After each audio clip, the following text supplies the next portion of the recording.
Hello guys. इस part के start में जुई के पेरेंट्स कहते हैं, जुई तुम हमारे साथ घर चलो। जुई कहती है, नहीं, मैं यहाँ रहकर इनका ख्याल रखूंगी। उसके पेरेंट्स वहां से चले जाते हैं। जुई स्माइल कर कर कहती है, जॉन बैंक, अब मैं तुम्हारे साथ वही करूंगी जो तुम मेरे साथ करते थे। नेक्स्ट सीन में ही फैमिली रुझाव से मिलने के लिए आई होती है। रुझाव उनसे मिलती है मगर वो लड़के को बिल्कुल इग्नोर करती है। मिसिस की कहती हैं, हम जल्द शादी करना चाहते हैं, बहुत अच्छे तरीके से शादी होगी, ये सारा कैपिटल देखेगा। रुझाव को ली की बात याद आती है। फिर रुझाव, खुद को पहचानो, तुम असल में कैसी हो। वो वहां से जाने लगते हैं तो रुझाव कहती है, मिसिस की, मैं ये शादी नहीं करना चाहती। वो चुप कर जाते हैं।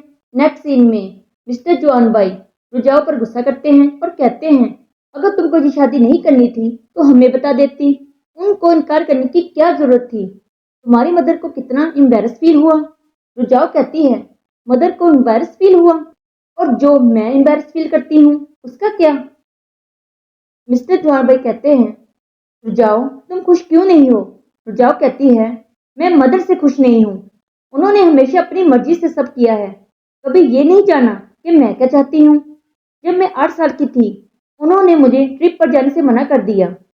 जब मैं 10 साल की हुई उन्होंने मुझे म्यूजिक सीखने पर मजबूर किया, और जब मैं 12 साल की हुई मुझसे पूछे बिना मेरी एंगेजमेंट भी रिजर्व बैंक से कर दी। मैडम जी कहती हैं, तुम खुद भी जॉन बैंक से प्यार करती थी। रुझाव कहती है, ये एक चॉइस थी जो आपने मुझे एक्सेप्ट करने पर मजबूर किया, लेकिन अब मैं खुद अपने बारे में फैसला करना चाहती हूँ। मैं अपनी शादी के बारे में भी खुद डिसाइड करूंगी। मैडम जी कहती हैं, तुम्हारा दिमाग तो ठीक है, क्या कह रही हो। मैडम जी कहती हैं, मैंने भी देखा है, ये रुझाव का कभी भी खुद का ओपिनियन नहीं रहा है, वो अब खुद फैसला लेना चाहती है। ये तो अच्छी बात है, इसमें बुरा मानने की कोई बात नहीं है। मिस्टर जॉन भाई मैडम जी से कहते हैं, तुम इसे इसके हाल पर छोड़ दो, आप अपना ख्याल रखें। नेक्स्ट सीन में मैडम जी रुझाव से मिलने आती है और कहती है, तुम्हें अंदाजा भी है तुम क्या कह रही हो। रुझाव कहती है, मुझे तो ये आपको कई सालों पहले ही कह देना चाहिए था। मैडम जी कहती है, तुम जियांग ली की बातों में आ रही हो, वो तो सिर्फ अपना फायदा चाहती है। रुझाव कहती है, आपको मेरी फीलिंग्स और मेरी रेपुटेशन की कोई फिक्र नहीं है, आप बस जियांग ली को बर्बाद करना चाहती हैं, और इसके अलावा आपको कुछ नजर नहीं आता। ये सुनकर मैडम जी रुझाव को स्लैप करती हैं। रुझाव कहती है, मैं स्टडी ट्रिप पर जाना चाहती हूँ, मैं अभी शादी नहीं करना चाहती। मैडम जी बहुत गुस्से से वहां से चली जाती हैं। नेक्स्ट सीन में मैडम जी और मिस हु एक साथ होती हैं। मिस हु कहती हैं, तुम फिक्र न करो, रुझाव के लिए जल्द ही एक अच्छा लड़का मिल जाएगा। मैडम जी कहती हैं, मुझे उसकी शादी की फिक्र नहीं है, बल्कि इस बात की फिक्र है कि वो जियांगली की बातों में आ गई है। Madam ji miss who co एक प्लान बताती हैं। मिस हु कहती हैं, शहजादी वानी को इसमें शामिल करने की क्या नीड है। मैडम जी कहती हैं, फिक्र ना करो, कुछ नहीं होगा, इस बार मैं जियांगली से छुटकारा हासिल कर ही लूंगी। नेक्स्ट सीन में ली अकेली बैठी होती है। वो याद करती है, जब उस पर इल्जाम लगाया गया था तो उसकी सर्वेंट वहां आई थी, और ली ने उसे शीन जुरोंग को उसके पास लेकर आने को कहा था। तब वो सर्वेंट चली गई थी। ली अपने मन में कहती है, उसके बाद वो कहीं नजर नहीं आई। ली विसल बजाती है तो कोई नहीं आता, तो वहां से जाने लगती है तो एक लड़का वहां आता है और कहता है, मिस जियांगली, मैं आपकी क्या हेल्प कर सकता हूँ।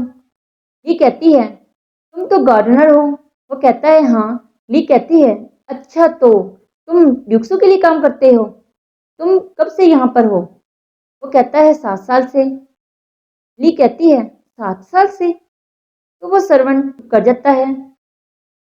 फिर ली उसे अपनी सर्वेंट को तलाश करने का ऑर्डर देती है। नेक्स्ट सीन में मैडम जी अकेली बैठी होती हैं। उसको मिरर में दिखाई देता है कि रुझाव उससे कह रही है कि मदर, आपको मेरी कोई परवाह नहीं है। फिर उसे जियांग ली की मदर दिखाई देती है और वो कहती है, अब मेरी जियांग ली सबके सामने तुम्हारी सच्चाई लेकर आएगी। वो घबरा कर कोई चीज फेंकती है। फिर वो डोर ओपन करती है तो ल्यू बीन कहता है, जियांग ली से छुटकारा हासिल करना है तो ये तुम पर डिपेंड करता है। वो डर कर डोर क्लोज कर देती है। फिर मैडम सन के बुलाने पर वो डोर ओपन करती है और मैडम सन उससे कहती है, क्या आपने सोच लिया है? मैडम जी कहती है, हाँ, मुझे ये करना ही होगा। फिर मैडम जी अपने फादर से मिलती है। उसके फादर रुजाओ के बिहेवियर पर गुस्सा करते हैं और कहते हैं, तुम्हारी शादी भी मैंने तो गरीब लड़की की जगह मिस्टर जोआन बाई से करवाई, वरना तुम्हारी लाइफ इतनी अच्छी नहीं होती। मैडम जी कहती हैं, हाँ, ये बात तो है। मुझे आपकी प्लानिंग याद है।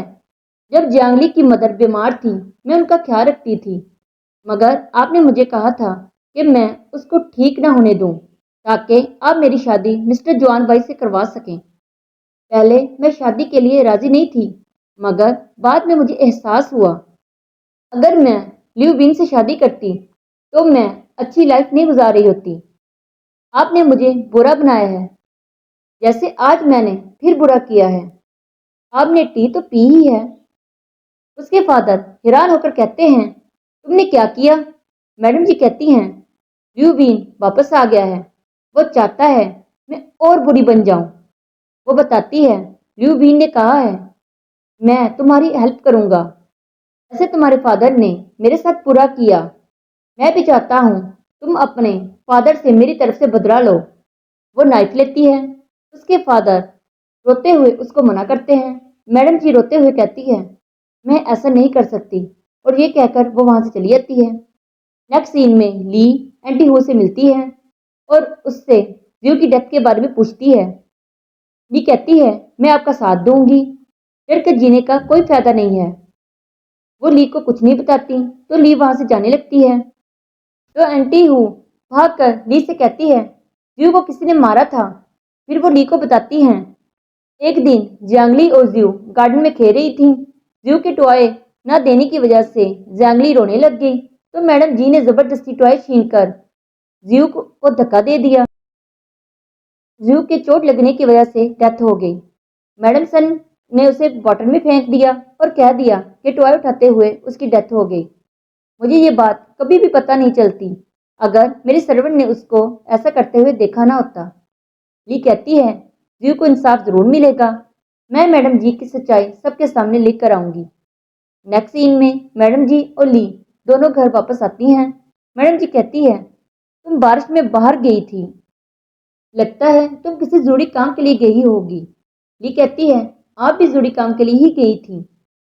मैडम जी कहती हैं, बच्चों की फिक्र मदर के लिए अहम होती है। ली कहती है, आप अपना भी ख्याल रखा करें। वो दोनों एक साथ घर के अंदर आ जाती हैं।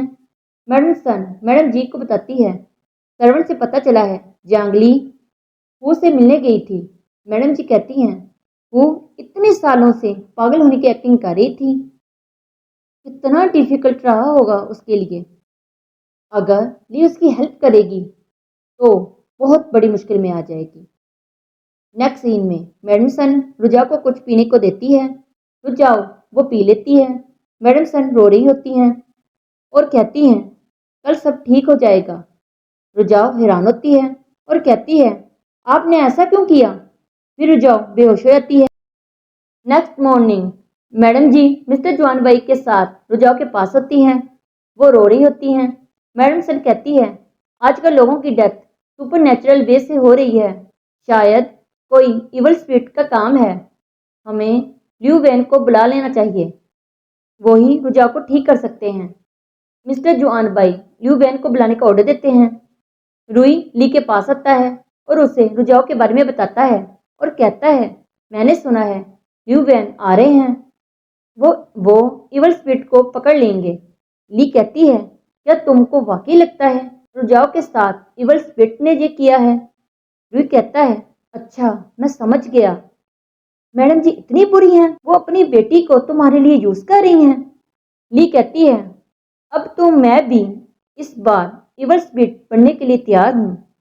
और यहीं पर ये पार्ट फिनिश होता है। प्लीज़ प्लीज़ प्लीज़ वीडियो को लाइक और चैनल को सब्सक्राइब कीजिएगा। मैं आपके लिए और भी ड्रामों की एक्सप्लेनेशन करती रहूँगी। Thank you so much.